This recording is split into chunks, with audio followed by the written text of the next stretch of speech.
Master Jet, bakit kaya po ang laki ng kaltas ng BIR noong December 2023 po? Sana po masagot nyo. So, yung December po, yun po yung huling buwan ng taong 2024. Yung ibang cases po ay hindi lang December tumataas, kundi maging sa buong fourth quarter. So, depende po yun sa choice na ginawa ng inyo pong PSU kasi sila po yung gumagawa ng sahod. Sila po yung mayroong computation. Ang dahilan kung bakit usually tumataas itong taxes kapag Disyembre o kaya ay fourth quarter. Pero sa ibang cases din naman ay lumiliit. Depende po talaga siya.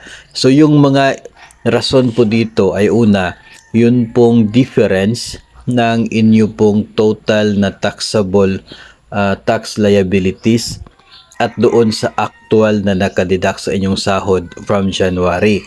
Kung mababa yung naging deduction from January until let's say September o kaya ay until November, so yung kulang, yun po ay siya pong idadagdag doon sa deduction tuwing December o kaya ay hahatiin for 3 months at idadagdag from October to December.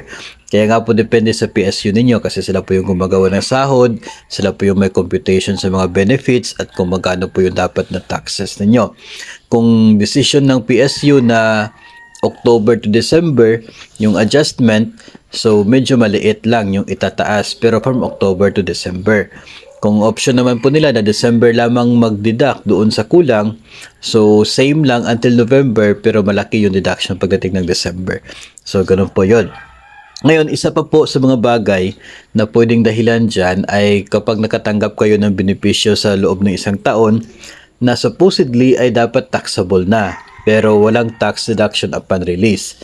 So, ang mangyayari po dyan ay talaga pong kung magkano yung supposedly dapat na tax upon release pero hindi po na-deduct na talaga pong ika-cover yan. So, doon usually talaga sa fourth quarter or December, doon na po yung tambakan ng mga adjustments. Kaya po yun yung dahilan kung bakit tumataas. No, para sa iba, yung sa iba naman ay lumiliit or sadyang wala na silang tax deduction pagdating ng Disyembre kung nabayaran na nila yung tax liability nila total for the entire year sa mga nauna pong deduction. In short, mas mataas yung naging actual deduction sa previous months kaya pagdating sa ending ng taon ay lumiit na o kaya ay wala na silang deduction. So, baliktaran po siya kung kulang yung deduction from January, kaya pagdating ng Disyembre, talaga pong tataas yung deduction. Kaya minsan ay hindi po tayo talaga assurance na kapag tayo ay nakatanggap ng isang benefit na walang tax deduction, sobrang saya po, tapos mapapasa na all ka sa kanila kasi sa inyo mayroong deduction upon release.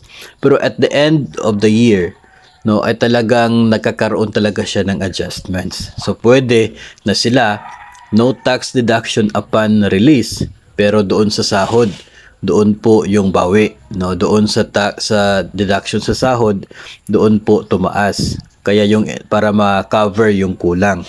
Yung iba naman ay upon release, walang mayroon ng agad deduction sa tax.